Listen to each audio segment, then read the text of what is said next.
नमस्कार, मैं हूं आपके साथ ज्योतिका। आइए रुक करते हैं फटाफट खबरों की ओर।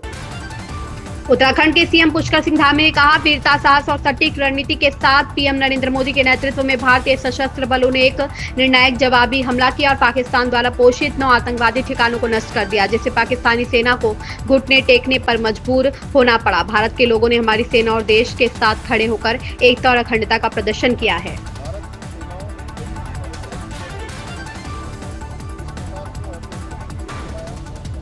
शौर्य, पराक्रम और साहस और सटीक रणनीति माननीय प्रधानमंत्री श्री नरेंद्र मोदी जी के नेतृत्व में निर्णायक जवाबी कार्रवाई, जवाबी हमला किया और पाकिस्तान के अंदर पाकिस्तान द्वारा पोषित 9 आतंकवादी अड्डों को नेस्तनाबूद करने का काम किया।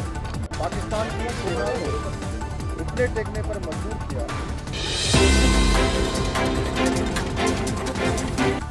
सूत्रों के मुताबिक केंद्र सरकार ने विदेश मंत्री जयशंकर के काफिले में एक अतिरिक्त बुलेट प्रूफ वाहन जोड़कर उनके सुरक्षा कवर को बढ़ा दिया है। जयशंकर को देश भर में उनकी आवाजाही के लिए एक उन्नत सुरक्षा वाहन मिलेगा। सीआरपीएफ ने यह फैसला भारत पाकिस्तान तनाव से जुड़े एक हालिया खतरे के आकलन के बाद दिया है।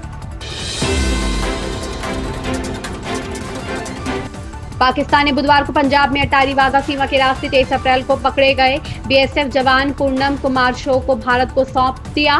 कांस्टेबल को पाकिस्तान रेंजर्स ने सुबह 10:30 बजे सीमा सुरक्षा बल को सौंप दिया गया। बीएसएफ के प्रवक्ता ने बताया कि कार्रवाई शांतिपूर्ण तरीके से और स्थापित प्रोटोकॉल के अनुसार की गई। पंजाब के फिरोजपुर में अंतर्राष्ट्रीय बॉर्डर पर गलती से पाकिस्तानी सीमा में प्रवेश करने वाले बीएसएफ जवान पूनम कुमार शो की बुधवार को रिहाई हो गई है। वह सकुशल वापस पहुंच गए हैं। मुख्यमंत्री योगी आदित्यनाथ ने खाद्य पदार्थ और मिलावट और नकली दवाओं के कारोबार को सामाजिक अपराध करार देते हुए कहा कि यह जन स्वास्थ्य से जुड़ा गंभीर विषय है, जिससे किसी प्रकार का समझौता नहीं होना चाहिए। उन्होंने अधिकारियों को निर्देशित किया कि राज्य सरकार की जीरो टॉलरेंस नीति के तहत मिलावटखोरों, नकली दवाओं के कारोबारी नेटवर्क और इस अपराध में संलिप्त व्यक्तियों के विरुद्ध सख्त व निर्णायक कार्रवाई की जाए। मुख्यमंत्री ने यह भी कहा कि ऐसे लोगों को सार्वजनिक रूप से चिन्हित किया जाए और उनकी तस्वीरें प्रमुख चौराहों पर लगाई जाए, ताकि जनता भी उन्हें पहचान सके और समाज में उनके प्रति नकारात्मक संदेश जाए।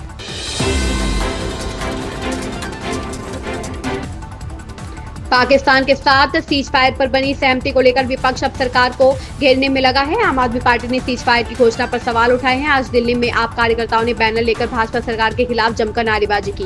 भारत और पाकिस्तान के बीच 4 दिनों तक चले सैन्य टकराव के बाद दोनों देशों के बीच सीज फायर पर सहमति बनी। सीज फायर की घोषणा के बाद मोदी सरकार विपक्ष के निशाने पर है। विपक्ष लगातार सीज फायर को लेकर भाजपा सरकार को घेरने में लगा है। आम आदमी पार्टी ने इसे लेकर कड़े सवाल खड़े किए हैं। दिल्ली में आप कार्यकर्ताओं ने भाजपा सरकार के खिलाफ प्रदर्शन किया। दिल्ली में आप कार्यकर्ताओं ने ओखला में मोदी फ्लोर मिल्स के पास फुट ओवर ब्रिज पर प्रदर्शन किया। बैनर लेकर आप कार्यकर्ताओं ने जमकर नारेबाजी की। बैनर पर लिखा है, पीओके का छोड़ा मौका, मोदी का देश का धोखा।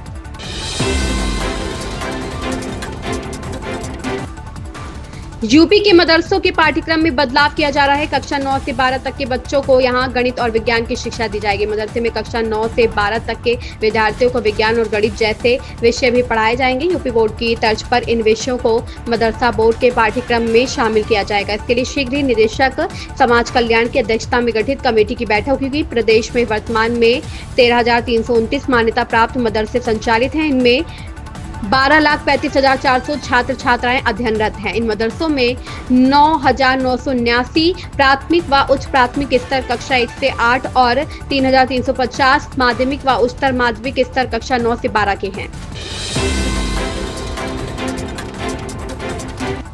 उत्तर प्रदेश के सीएम योगी आदित्यनाथ ने कहा, एक दिन आतंकवाद पाकिस्तान को भी निगल जाएगा। पाकिस्तान पूरी तरह खोखला हो चुका है। ऑपरेशन सिंदूर पाकिस्तान की करतूतों का जवाब था। भारत पर उंगली उठाने वालों और सुरक्षा में खलल डालने वालों को ऐसी स्थिति में पहुंचा दिया जाएगा कि उनके अंतिम संस्कार में कोई शामिल नहीं हो पाएगा। हम पीएम मोदी के आभारी हैं, जिन्होंने पंजाब के आदमपुर एयरबेस का दौरा किया और सशस्त्र बलों का हौसला बढ़ाया।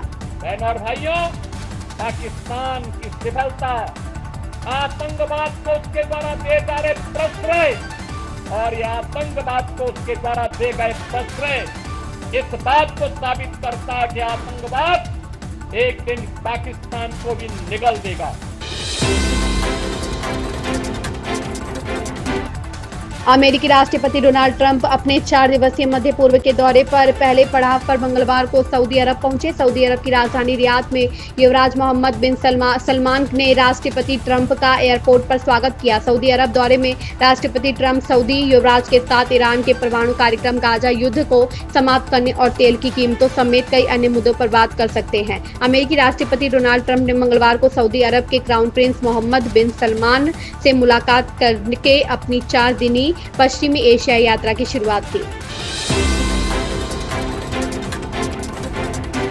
ऑपरेशन सिंदूर की सफलता को लेकर यूपी में तिरंगा यात्रा का शुभारंभ हो गया है। इस मौके पर सीएम योगी ने तिरंगा लेकर खुद यात्रा का नेतृत्व किया। मुख्यमंत्री योगी आदित्यनाथ ने ऑपरेशन सिंदूर की सफलता के बाद सेना के शौर्य को सलामी देने के लिए बुधवार को अपने सरकारी आवास से भारत शौर्य तिरंगा यात्रा को रवाना किया। सीएम योगी ने हाथ में तिरंगा लेकर यात्रा का नेतृत्व किया। उन्होंने प्रदेशवासियों की तरफ से ऑपरेशन सिंदूर की सफलता के लिए प्रधानमंत्री नरेंद्र मोदी, जवानों, पूर्व सैनिकों और नौजवानों का अभिनंदन किया। सीएम ने कहा कि पूरा देश भारतीय सेना की शौर्य व पराक्रम को सैल्यूट करते हुए बहादुर जवानों का अभिनंदन करने के लिए उतावला दिखाई दे रहा है।